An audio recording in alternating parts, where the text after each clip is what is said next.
Well, everybody, it's that time of year to talk about the best guitars of the calendar year. I'm going to tell you guys which are my favorite guitars that were released this year here in 2025. Let's get right into it, okay? Be sure to like, comment, subscribe. I'm not going to waste any of your time. Follow me on any sort of streaming service platform to check out any of my music. With that being said, everybody, let's get into the list, okay? I've got a top 10 and then 2 honorable mentions, okay? So the first honorable mention is the Korn Yin and Yang guitars from Head and Monkey. And now technically these are 2 guitars, but I'm just lumping it into one honorable mention because they are kind of the same and or like, you know, it's a release, a collective, a series, if you will.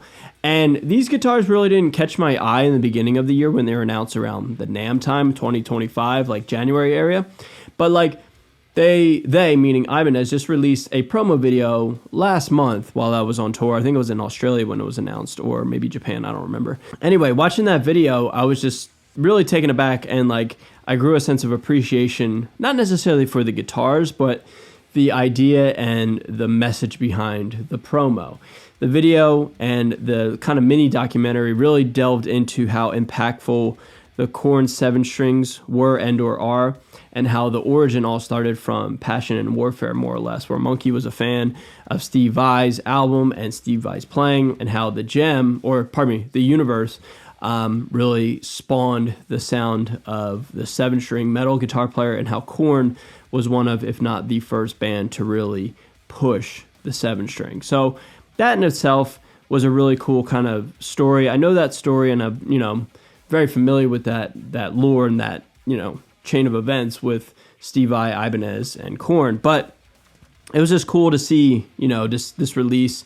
Guitars are kind of cool, yin and yang, and it's also cool to see Head back with Ibanez, because for about 8 years, out of seemingly nowhere, he switched to ESP and then went from ESP back to Ibanez. So it's cool to see Head back with Ibanez. I think that's where he belongs.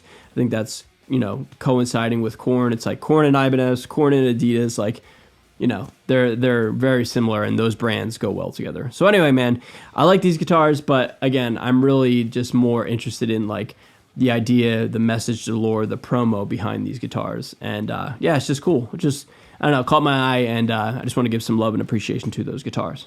Up next, another honorable mention here is the Scott Ian X Series King V.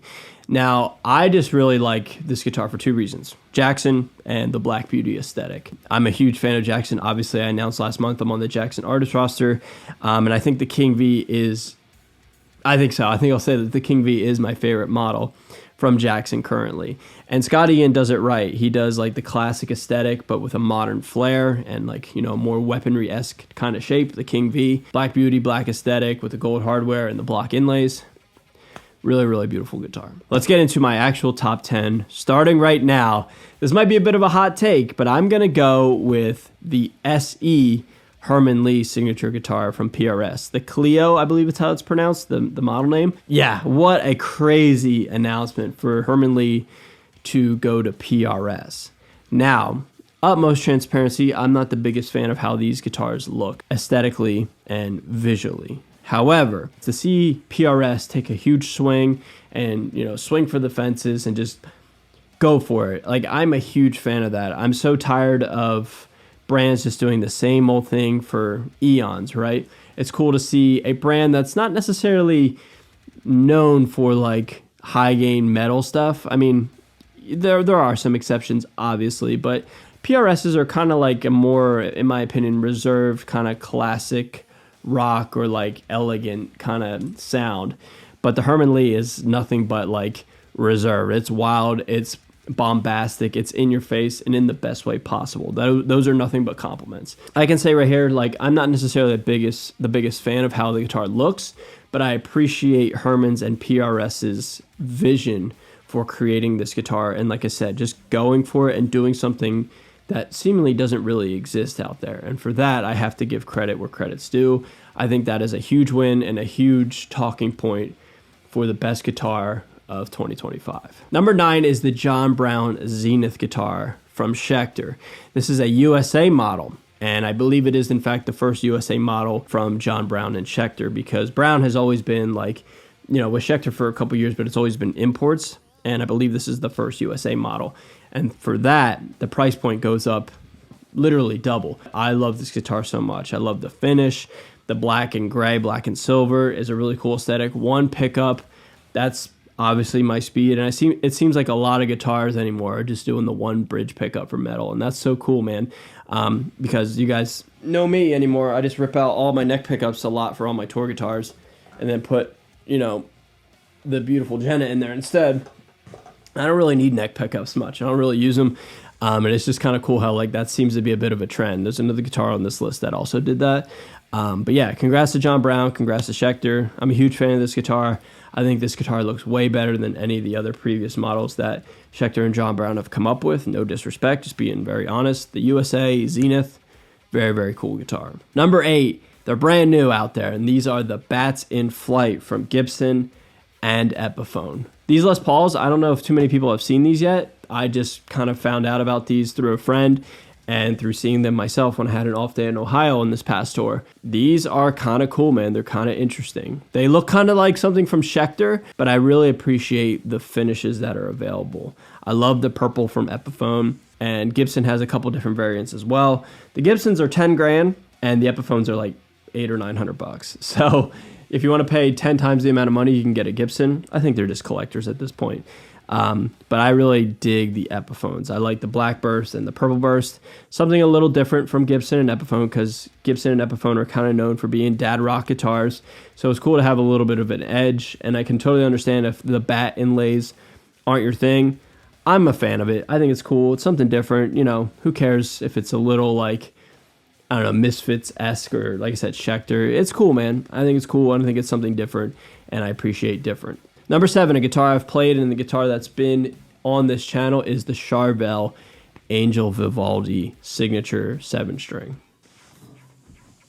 This one right here. What a beautiful, amazing playing guitar. So Charvel sent me this guitar to keep and to have in my collection this year, and arguably the most impactful piece of content I ever made this year with millions of views. Just a simple riff was written and recorded on this guitar. I love everything about this, man. It's classy, it's elegant. I love the two-toned neck and fretboard, like roasted maple neck and then just a regular maple. I think that's really cool.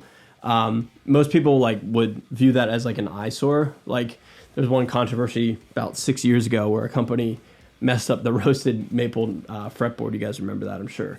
But yeah, dude, this thing's super sick. I love the reverse headstock with the flame veneer on it. Side dot lumen lays, floating Godot trem, DiMarzio pickups, 5-way, master volume, master tone. This thing is a player, man. It is so cool. It's one of the coolest Charvel guitars I've ever seen. 7-string with a verse headstock. Really, really cool, man. So congrats to Angel, congrats to Charvel. That guitar definitely belongs on this list. It sounds great, plays great, looks amazing. I love that thing so much. Sticking in Charvel land, we have the Charvel Signature DK24 Rick Graham signature guitar. I, again, obviously love this thing if it's on the list, but one thing that's really cool that the Fender umbrella is doing, that is Fender, Jackson, Charvel, and EVH, is they're starting to do, no, I don't want to say budget friendly, but they're doing production runs of relic guitars. And relic guitars, like them or hate them, they are a thing and they are in right now. And I love this relic shell pink guitar. I think it looks really cool. Not even necessarily too familiar with Rick Graham's music. Obviously, I know who he is. But sticking on the guitar itself, I love the guitar. The guitar aesthetically is a win for me, and it belongs on this list. I just think shell pink, relic, it's a flex. It's cool. It's a little left of center. Shell pink is a little it might not be somebody's first choice, but I like different. I think shell pink is cool. On a relic Charvel, really, really stoked at this guitar. Number 5, the Jackson Pro Origin Series. I had the ability to play one of these when I was in Brisbane at Manny's Music in the shop in Brisbane there, right in town. I personally like the all-white one with the single one bridge pickup and the maple board and maple neck. I love how it's just recreating the 1985 aesthetic with the Jackson brand. I think that's cool, man. Jackson guitars, again, obviously I'm a huge fan of them. I just think stripped down simplicity is really my speed anymore. Just one pickup, just volume, bridge, whammy bar. That's all you need. I love these things so much. And much like all the other guitars that I've had the opportunity to play from the Fender umbrella, these Pro Origins play really good, man. I played one of these for a little bit down at Manny's Music, down under. And yeah, really cool guitars. Love the series, love the concept. Really stoked at these Jackson Pro Origins. Number 4 is the announcement of the Kiesel 30-inch baritone. The fact that Kiesel Guitars is offering 30-inch baritone guitars, it's a huge win for the guitar community. Baritone guitars are in, man. 30-inch baritones are getting more and more popular. I myself, obviously, am a huge fan of those. You guys watch this channel. It's kind of mostly my branding. You know, anymore it's about half my branding, that and Floyd's anymore. I'm always changing, but baritone guitars are my thing, and I'm a huge fan of them and very passionate about them. So the fact that a company that offers custom guitars for a relatively affordable price, that is Kiesel, the fact that they can offer 30-inch baritone guitars, it's a huge win, man. And I think before long, other companies are going to start paying attention, and almost every company is going to have a 30-inch baritone. Number 3, the Mick Thompson signature guitar from ESP LTD. 1 Fishman, 1 bridge pickup, 1 volume, and that's it, man. I love this guitar. I said it in a video earlier this year that I made talking about this guitar, but I love the fact that it's different from what we could expect from Mick Thompson. You know what I mean? Like from BC Rich to Ibanez to Jackson, they're more or less the same guitar, just with a different logo. For all intents and purposes, they were the same guitar. This one right here, it's way different. It's got like a carved top with the non-Floyd looking bridge. It's just a regular bridge. It doesn't have a locking nut. It's just different. It's not all black or all white. It's a new color that we've never seen from Mick Thompson. I really appreciate something different from Mick Thompson. And I've seen these guitars all over the world. Saw one of these at a guitar shop in Japan. Didn't get a chance to play it, but did have a chance to actually see it. But yeah, Mick Thompson, anything he puts out is going to crush. It's always going to make a splash in the guitar market. So the fact that he went with ESP LTD here in 2025, and the fact that it is something completely different, is a nice breath of fresh air. And I know I sincerely appreciate that, and I'd like to think a lot of you guys do as well. Number 2, this guitar was arguably my number 1 on the last tour I just did with Elijah, and that is the Jackson Pure Metal King V from the Pro Plus series. That guitar of mine was played to death, and it is currently in storage down in Nashville.